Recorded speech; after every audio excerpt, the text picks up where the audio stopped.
with the defensive segment. So I did the offense. Now we're going to go through the defense. And I got to tell you, comparing offense to defense, we got a lot of issues, folks. A lot of issues heading into the offseason. But that's why we're doing this, to get you prepared so you understand the roster and you can get prepared going as we talk about the draft. So returning on the defensive line, again, Derek Brown, Shai Tuttle, Nick Thurman, LeBron Ray.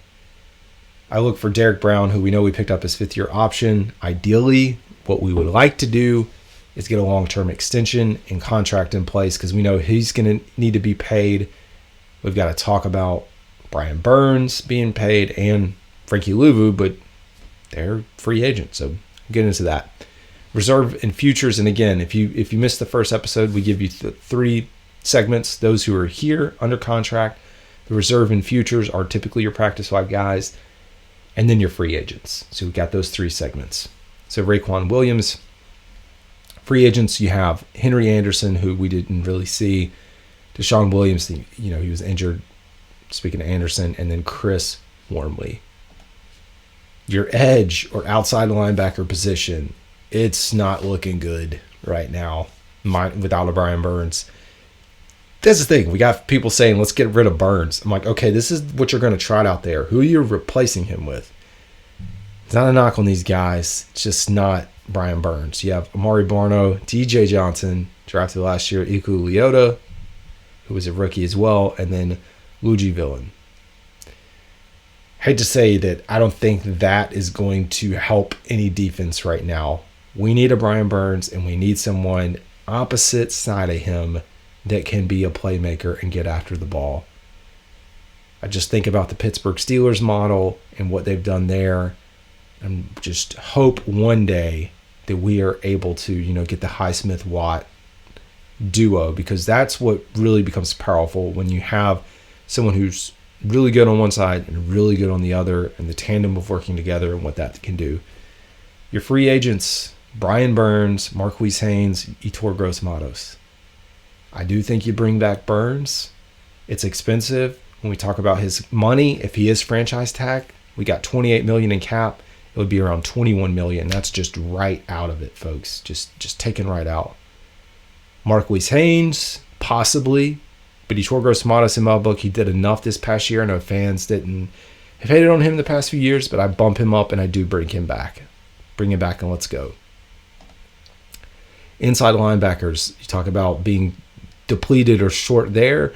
Shaq Thompson, who's coming off an injury, Chandler Wooten, and then Claudin Cheritless. Those are your inside linebackers, folks. And we start to think about needs and addressing these as we go into the draft. We've got to be thinking about how are we going to fill that linebacker position. So we got some free agents out here. We did not have any reserves or futures.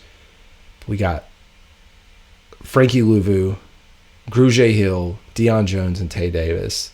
Grugier Hill had a really good training camp. He's been up and down during the year, but you've got to bring back Frankie Louvu. Frankie Louvu has to be a Carolina Panther next year, and you sign him up for a 3 or 4-year contract, extend him, and get some help with someone to pair along a younger guy with Shaq Thompson, because we're going to need it. Favorite cornerback room: J.C. Horn, Dante Jackson, Deshaun Jameson, DiCaprio Bootle. Those are your cornerbacks. J.C. Horn will have a decision to make about picking up his fifth-year option. I've been a fan and said, let's do it all day. Pick it up. No-brainer. Dante Jackson, second highest paid player on the roster, $16 million-ish. Are we going to keep him around? I think he, all things considered, I won't say he played amazing, but I think he had a pretty good year. You can get mad and have your own opinion about that, but I do think it's a viable option. I just don't know that he's a viable option at that price tag. And you look at Jameson and Bootle as well. Your reserve and future contracts: Lamar Jackson, no, not the Baltimore Lamar, and A.J. Parker. Free agents: C.J. Henderson, hate to say, likely gone, especially because the defensive staff that was here is back.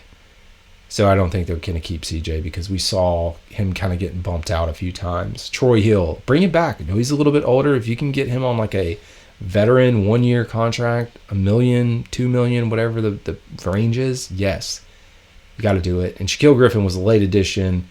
Just kind of got thrown into the mix when we needed somebody, so I don't think that he's going to be brought back. Safety, we're set. We got Xavier Woods, Von Bell, rookie, second year, Jamie Robinson, and Alex Cook. So out of our defense, the most complete position right now is the safety position. So I don't think we would do anything there. You start to think about the roster kind of going back to cornerback, and I do think you could look at the cornerback position heading into next year. Free agents. Jeremy Chin. Now, I have Jeremy Chin as a safety. I mean, he's nickel, linebacker, whatever position. I mean, the Panthers clearly didn't know what position he was. Folks, I hate to say he's gone. Jeremy Chin is gone. Again, re-emphasizing that this is the same staff that was in place before. They're not going to be bringing this guy back. And we're not going to get anything for him, which is unfortunate. I think he would have been a trade asset to give away at the trade deadline last year if he was not hurt, but he was hurt, so you don't get anything for him. Now the Eagles or someone else will pick him up, use him well, develop him, and we'll just look like fools again. Sam Franklin, special teams extraordinaire, and just guy that steps up and plays. You got to have him back, in my opinion. Bring him back. Sam Franklin, really good football player, and I think he does that. The depth, and of course, like I said, the special teams. Stat-wise, I didn't go as into much detail as I did on offense, but hey, your leading tackler was Frankie Louvu. Right behind him was Derek Brown, Von Bell, Xavier Woods, Dante Jackson, and then Grugier Hill. So again, making another strong case for Grugier Hill if you wanted to bring him back. Frankie Louvu had 5.5 sacks. I don't have Burns' stats on here. Burns was the leader with 8, I believe. I believe it was 8. Y'all fact check me.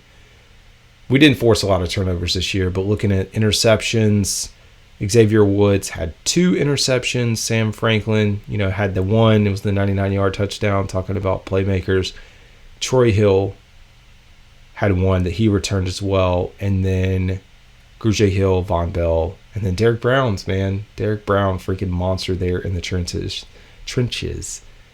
Your defensive starters, if the roster was what it was today, season ended, this would be your starting lineup, folks.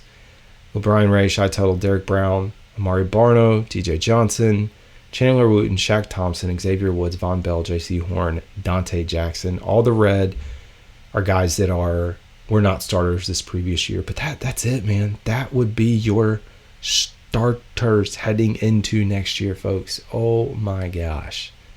Lots of work to do. And the work is cut out for us. No doubt about it. Well, folks, again, we got the offensive video out. We got the defensive video out. And the special teams video coming in just a second. We'll preview it. And